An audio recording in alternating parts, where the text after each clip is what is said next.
Ağcabədi rayon İcra Hakimiyyətinin təşəbbüsü, Ağcabədi Bir saylı mediasiya təşkilatının, Ağcabədi rayon Mərkəzi Xəstəxanası publik hüquqi şəxsin, Aran qəzetinin dəstəyi və iştirakı ilə Konstitusiya və Suverenlik ili çərçivəsində rayonun ümumtəhsil məktəblərində uşaq və yeniyetmələrin hüquq və vəzifələri mövzusunda keçirilən maarifləndirmə tədbirləri növbəti dəfə aprelin 18-də Ağcabədi şəhər 3 nömrəli məktəb liseyində və 4 nömrəli tam orta məktəbdə keçirilib.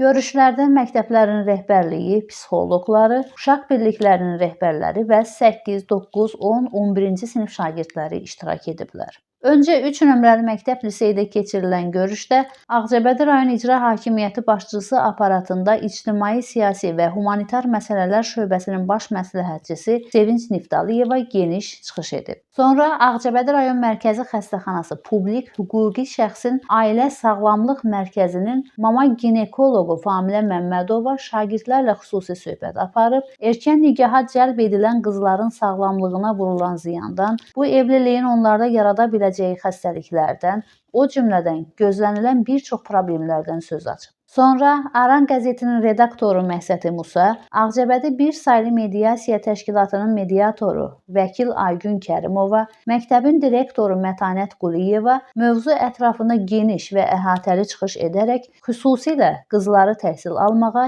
yaxud hansısa peşəyə yiyələnməyə çağırıb, onların hüquqlarının dövlət tərəfindən qorunduğunu bildirərək, qarşılaşdıqları hər hansı bir zorakılıq, təhsildən yayındırma, erkən evliliyə təhrik edilmə kimi hallarda çıxılmazlıq ucbatından yanlış addımlar atmamağa, məhz məktəb rəhbərliyinə, məktəb psixoloquna, Ağcabədi rayon İcra Hakimiyyətinə müraciət edərək köməklik istəyə biləcəklərini bildiriblər. Növbəti tədbir 4 nömrəli tam orta məktəbdə keçirilib. Burada ümumi maarifləndirmə çıxışları ilə yanaşı, şagirdlərlə diskussiya şəklində aparılan söhbət zamanı yaranan bir çox suallar cavablandırılıb, şagirdlərin fikirləri öyrənilib. Uşaq öz hüquqlarını bilsə də onu dilə gətirmir, gətirməyə qorxur. Ona görə də hər hansısa bir sabahsı gün nəsə erkən nikah mövzusu olanda o uşaq ailədən də çəkindiyinə görə sonraki halda məsələn fikirləşər ki, ailəm mənə belə deyər. Ona görə öz hüququnu dilə gətirə bilmir. Bayaq məsələn Arzu soruşdu ki, onun nə qədər cəzası var, ona nə qədər iş düşür.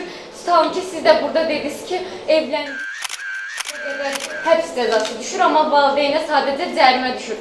Vəkil xanım da dedi ki, bizim qanunlarımız yumuşaqdır. O ona kifayət deyil. Ona görə əsas odur ki, qanunlarda möhkəmlik yaransın.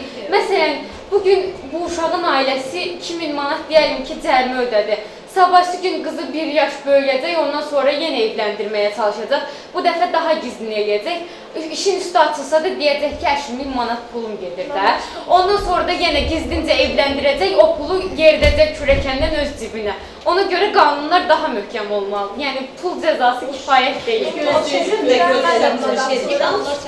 Əlavə olaraq, məsələn, bəzi maddi bağlılığına daha çox olan insanlar deyir ki, mən bunu eləyirəm, mənim yenə pulum var, eləyərəm. Buna daha ciddi yanaşmalıdırlar. Yəni, məsələn, sadəcə pulla bağlı yox.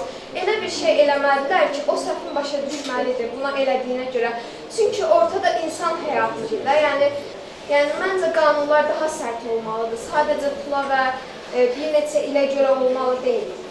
Evdən qaçmağı, günah qızlarda, məsələn, bəzən günah valideynlərdə olur. Bəzi səhvlər olur ki, həmin qız uşağı bu fikirlə formalaşır ki, məsəl üçün elə son vaxtlar qarşılaşdığımız hallar deyək, imtahan nəticələrim azdır, valideynlərim məni sıxır, mən burada qala bilmirəm və ya məktəbdə olsun, kənarda olsun, hər hansısa səhv insan üçün yaradır və hər hansısa bir kiçik bir səhv elədim, bunu mənim valideynim bilsə, məni döyəcək, nə bilim, insanlar gəlib alçaldacaq, bu problemdir. Mən ona görə sizə deyirəm, özü də erkən yaşda özləri evlənmək istəyir.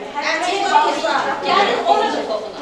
Şagirdlərin fəallığı, uşaq və yeniyetmələrin hüquqları ilə bağlı bilgiləri, erkən nigaha məcbur edən şəxslərlə bağlı cəzanın əslində daha da sərtləşdirilməli olması ilə bağlı təklifləri qonaqlar tərəfindən də xüsusi dəyərləndirilib, onların dünya görüşünün geniş olması, öz fikirlərini sərbəst, çəkinmədən ifadə etməsi sevindirici hal kimi qeyd olunub.